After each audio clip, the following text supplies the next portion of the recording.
আসসালামু আলাইকুম everyone. Fridge খুলে দেখলাম মুরগির 2টি লেগ পিস, আর লেগ পিস দেখলেই আমার শুধু তান্দুরি চিকেন খেতে ইচ্ছা করে।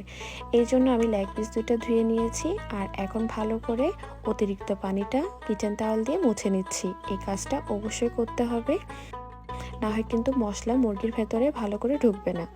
তো যাই হোক, এখন আমি কয়েকটি ডিপ কাট করে নিচ্ছি। এইটাও করতে হবে যাতে মশলাটা মুরগির ভেতরে ঢুকতে পারে। ডিপ কাট হয়ে গেলে আমি এখানে দিয়ে দিচ্ছি 1 চামচ আদা রসুন পেস্ট। এখানে আরও দিয়ে দিচ্ছি লেবুর রস। আমি এখানে 1 টেবিল চামচের মতন দিয়ে দিলাম। এবার মাংসগুলিকে ভালো করে মাখিয়ে নিতে হবে। ভালো করে মাখা হয়ে গেলে একটি ক্লিন ফ্লেম দিয়ে এটাকে রেস্টে দিতে হবে 10 থেকে 15 মিনিটের জন্য। তো এখন আমরা একটি মশলার পেস্ট বানাবো। এই জন্য আমি এখানে 2 চামচ উঁচা করে টক দই দিয়ে দিলাম। এখানে আরও দিয়ে দিচ্ছি 3 চামচ কাশ্মীরি লাল মরিচ। এটার কারণে তান্দুরি চিকেনে সুন্দর একটি কালার আসবে, দেখতে অনেক বেশি ভালো লাগবে। এখানে আধা চামচ হলুদ গুঁড়া, 1 চামচ গরম মশলা, আধা চামচ ধনিয়া গুঁড়া, আরও দিয়ে দিচ্ছি 1 চামচ তান্দুরি মশলা। তান্দুরি মশলাটা যদি আপনাদের হাতের কাছে না থাকে, বাকি মশলাগুলো বাড়িয়ে দিলেই হবে। আমি এখানে আরও আধা চামচের মতন গোলমরিচ গুঁড়া ক্রাশ করে দিয়ে দিয়েছি। ক্লিপটা আমার ডিলিট হয়ে গিয়েছিল। 1 চামচ লবণ দিয়ে দিচ্ছি। লবণটা আপনাদের স্বাদ অনুযায়ী দিয়ে দিবেন। এবার সব কিছু ভালোভাবে মিক্স করে নিচ্ছি, কোনো ধরনের পানি ব্যবহার করা যাবে না। তো এখন মশলাটা সুন্দর মতো মাখা হয়ে গিয়েছে। এখন আমি মুরগির লেগ পিস 2টা নিয়ে নিলাম, যেটা আমরা মেরিনেট করার জন্য রেখেছিলাম। তো এখন এটা 15 মিনিট হয়ে গিয়েছে। এখন মশলার সাথে মিক্স করে নিব। ভালোভাবে মশলার সাথে মাখিয়ে নিতে হবে। মাখা হয়ে গিয়েছে। আমি এখন এখানে সরিষার তেল দিয়ে দিচ্ছি। সরিষার তেলটা দেওয়া হয়ে গেলেও আবার ভালো করে মাংসটা মেখে নিচ্ছি।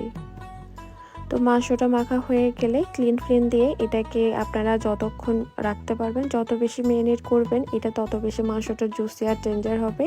আমার হাতের কাছে সময় ছিল না, তো আমি 1 ঘন্টার জন্য এটাকে ফ্রিজে মেরিনেট করে রেখেছিলাম। তো এখন 1 ঘন্টা হয়ে গিয়েছে। আমি আবার একটু মিশিয়ে নিচ্ছি। তো আমি এখন একটি প্যানে তেল নিয়ে নিয়েছি। তেলটা যখন গরম হয়ে আসছে, আমি এখানে বাটার দিয়ে দিচ্ছি। বাটার দিলে সুন্দর একটি ফ্লেভার আসে, আমার খুবই ভালো লাগে। আপনাদের হাতের কাছে বাটার না থাকলে বাটারটা দেওয়ার কোনো দরকার নেই। তো এখন মেরিনেট করা চিকেনের লেগ পিস 2টা দিয়ে দিলাম। চুলার আঁচ বাড়িয়ে মুরগির 2 পাশ 1 মিনিট করে ভেজে নিতে হবে।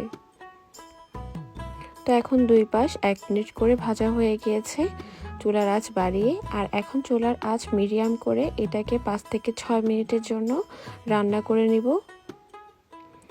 1 পাশ 6 মিনিটের জন্য রান্না করা হয়ে গেলে এবার আমি উল্টিয়ে দিচ্ছি। আর উল্টানো হয়ে গেলে আবার ঢাকনা দিয়ে ঢেকে এটাকে আরও 5 থেকে 6 মিনিট আবার রান্না করে নিব। এভাবে ঢাকনা দিয়ে মিডিয়াম আঁচে রান্না করার ফলে মাংসটা ভেতর থেকে সুন্দর মতো সেদ্ধ হয়ে আসে। তো এখন 6 মিনিট করে 12 মিনিট ঢাকনা দিয়ে রান্না করার পরে এবার চুলার আঁচ বাড়িয়ে লেগ পিস 2টা একটু পুড়ে নিব। আর এভাবে পোড়ার ফলে লেগ পিসটাতে একটি স্মোকি ফ্লেভার আসবে, আর খেতে অনেক বেশি ভালো লাগবে। তো আমি 2 মিনিটের মতো প্রায় 2 পাশ উল্টিয়ে পাল্টিয়ে পুড়িয়ে নিয়েছি, আর মাংসটাও সুন্দর মতো কুক হয়ে আসছে। আর এখন আমি এটাকে প্লেটে উঠিয়ে নিচ্ছি। আপনারা চাইলে এখানে স্মোকি তান্দুরি ফ্লেভারটা আনার জন্য কয়লা পুড়ে এখানে ধোঁয়াটা দিতে পারবেন। আমি ওই কাজটা আর করছি না আজকে। তো এখন আমার চিকেনটা রেডি। এবার আমি একটু সালাদ বানাবো। এই জন্য আমি এখানে গাজর আর সবুজ আর হলুদ রঙের ক্যাপসিকাম কেটে রেখেছি।